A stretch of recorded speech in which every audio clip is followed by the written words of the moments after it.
Well, Steve, thank you for sticking with us online. Steve's talking about I'll just make a confession. Don't worry, we have a boom since the last time you've been here. It's there's one less possum in the parking lot and one extra microphone. I have a bus that stops. I said I don't take the metro, and it's a few blocks away. I have a bus that stops literally at my doorstep, and I've never stepped foot on it. Here's your chance, all right? I'll buy you a drink. You just give me a heads up. Just show me the transfer, though, because I got to have some proof. Cost you an extra $1. You know, they're expensive, but come down. I'll buy you a drink, and maybe I'll buy you another one. So, okay, so transfer is a deal for a drink. I appreciate it. Okay, Ed, what the Twitter is going well.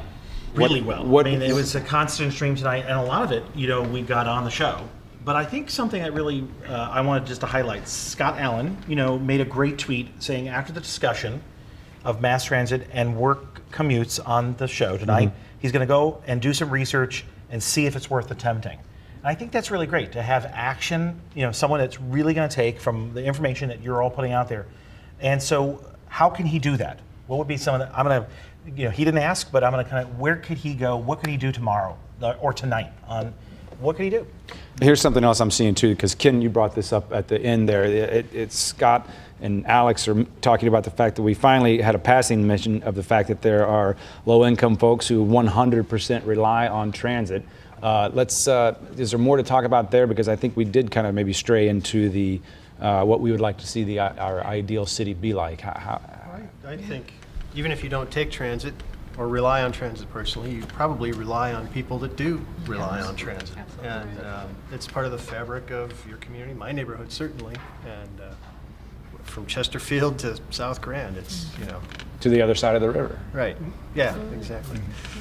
I think John Nations, who's now the head of Metro, when he chaired the campaign on Prop A, he would talk about meeting a woman who's had been in a nursing home, and when she didn't care about public transit until she found out the woman who took care of her, who she loved dearly, wouldn't be able to make it to work, and all of a sudden she cared about transit, right? So even if you don't, some people ride it, everybody needs it. Is that the? That was the expression. Yes. Yeah. One of the things that's interesting when we shift our frame of reference to people that use it exclusively, which was something that even as someone who works in that community, I had a bias against that.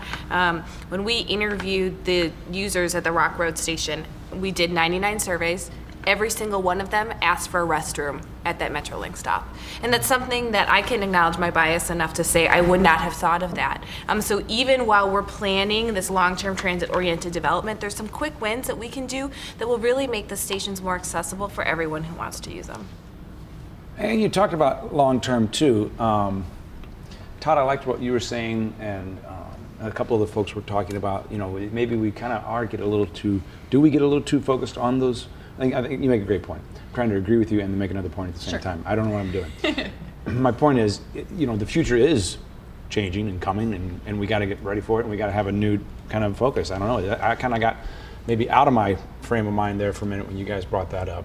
Should that be more of our focus instead of saying, what is this half cent going to do for me today? I think very much so. In the next 20 years, it's going to be a different leadership in St. Louis and in the region and in other communities. I think transit is going to be a major part of that. As these 18 to 24-year-olds get into that next and that next and that next leadership role, they're going to be running things. And they're going to put in the community fabric that they think is appropriate and that they want. And I think transit's going to be an increasing part of that. Frank, give me that stat again. There's going to be more people living in cities than are currently on the planet now. Correct, yeah, in about 25 years. And, planning transit is a long-term game, but you see a lot of politicians are trying to score, when they're still in office, and so they're not really interested in long-term goals. But we really need to make that mind shift, because it's incredibly important that we're going to start work on it now, because extending 1 year, planning new infrastructure 1 year costs a lot of money.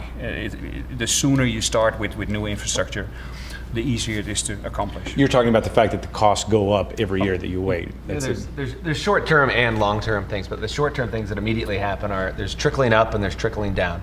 A friend of mine just posted on Facebook about a custodian that works at her school who his wife can't drive, and so he can't afford to get her to work. So they can't afford insurance. So it's like, because that other person doesn't have a transit option out in St. Charles County, they can't get to work. And so there's, they're making choices about their health care, they're making choices. But there's also the other side about people who have disposable income, and the disposable income that is created for all of us when we stop driving cars. So I can spend a little bit more money on travel. I can spend a little bit more money supporting that local restaurant that just opened up. So when I'm not stressing about, God, I got to fill the tank up another $40, $45, so it's incremental decisions that we usually don't think about. It's behavior changes where sustainability and energy efficiency is going to have the biggest impact. We're going to hit the limit at some point of miles per gallons that we can get out of our cars and fuel, but what we can get a lot more out of is behavior changes. And people can change behaviors, and the obvious path for us that exists that doesn't cost anything, vis-a-vis the alternative is public transit and taking the bus versus taking a car. So that long range that Frank and we're talking about here, and it doesn't. I don't think we look at our politicians and think they're thinking too much long range, as Frank pointed out. They are very interested in their own survival.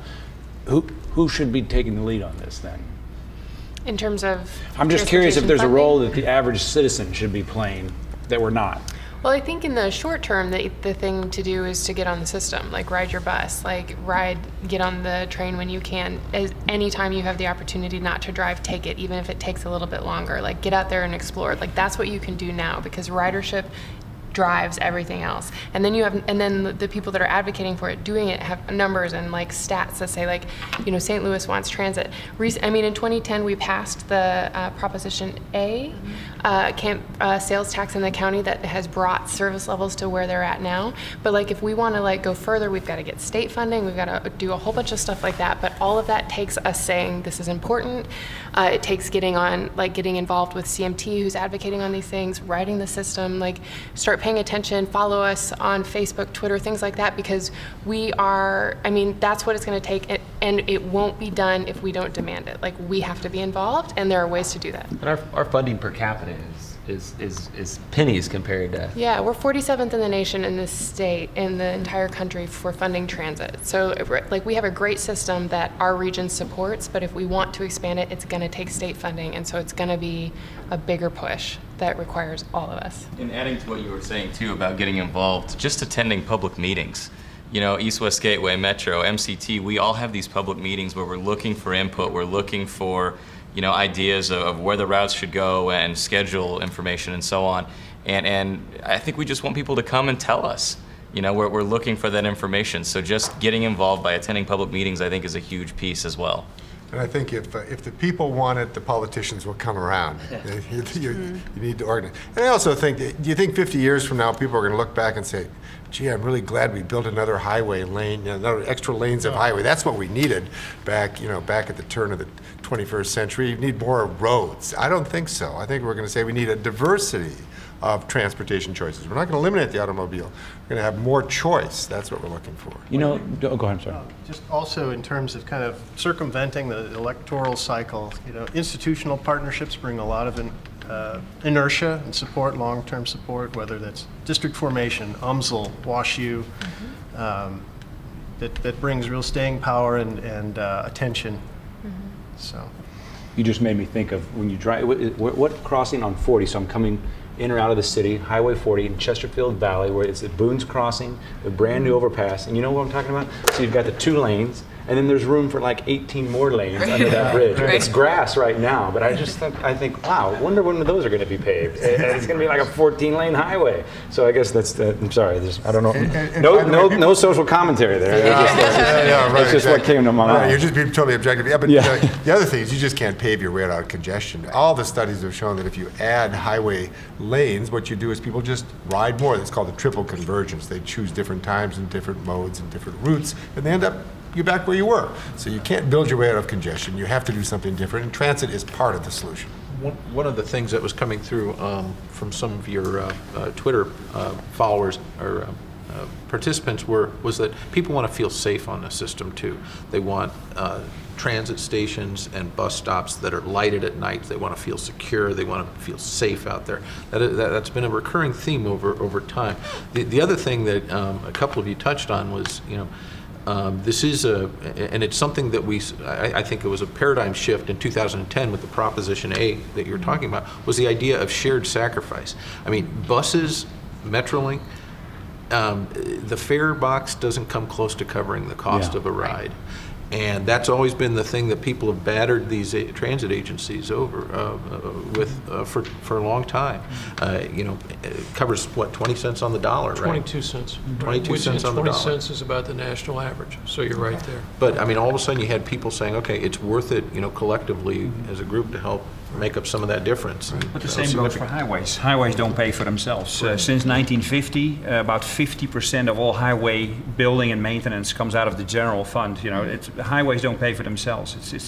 And we'll need to talk about this next week too, but we're not maintaining them right, as we used to. We don't have money to maintain them even. I think 1/3 of Missouri's bridges are obsolete, and 1/3 are going to be obsolete in 10 years, and we're not doing anything to fix them. And we pay for it with a gas tax, which is... Maybe moved it more towards a toll system, so it'd be user funded, where the people who are actually using it, not. I'm not necessarily using all those things, but if I did, sure, I'll pay for it, but why should your average citizen have to pay for that kind of Last thing that popped in my head when you said the safety issue, maybe is that even if it's just psychological safety, is that a density issue as well? If you didn't feel like you were the only one riding it at night or something to that effect. Well, I mean, the safety issue is big because 35,000 people die on our highway system in the United States, right? Every year. That's a substantial cost. Yeah, I was talking about the train or the bus. No, I but know. you're right. But I mean, there's safety issues otherwise yeah, too. no, it's very important to have a sense of safety, and I think that's something we have to be extremely attentive to because people have to feel safe on the system. Yeah, that's Alex mentioned that on the Hangout. I was talking to him before the show. He said in New York they've officially stopped calling them car accidents, and they are now car crashes, things that they can be prevented. A whole other way of thinking there as well.